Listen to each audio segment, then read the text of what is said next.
Anger is a strong emotion that everyone feels sometimes. Unfortunately, our society has convinced us that it is a negative or bad emotion. The truth is, there's no such thing as a negative or bad emotion. They're just emotions. All of them are created equally, and all of them will be experienced by everyone at some point. This is normal and even healthy. To shut out certain emotions is incredibly unhealthy and only leads to bigger problems. Have you ever heard someone say, "You made me angry"? Are you an angry person who finds yourself getting angry often and blaming others for your anger? Wouldn't it be great if all of this were true? Then all we would have to do to not be angry anymore is fix the other person. But whose fault is it really? Let's be honest. If your anger is everyone else's fault, then you are personally unable to fix it unless everyone else decides to change.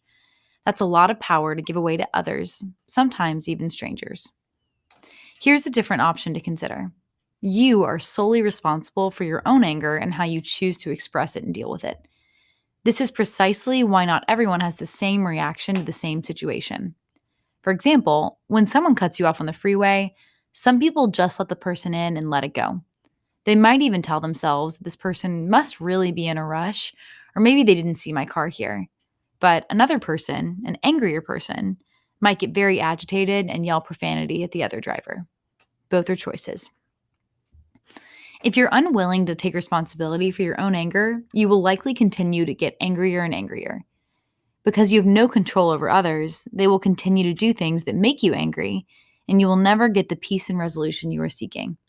However, if you choose to own your anger and take responsibility for it, then and only then can you make the necessary changes to find lasting happiness. This is, of course, easier said than done. It's not an easy task taking ownership and taking charge of your own emotions, especially anger. Here's some helpful hints for taking the control back from your anger. 1. Pay attention to your body.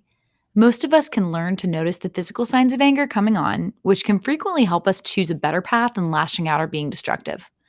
Some typical signs are sweating, shaking, feeling very hot. If you notice your voice getting louder and louder, you are likely getting angry. 2. Own your anger.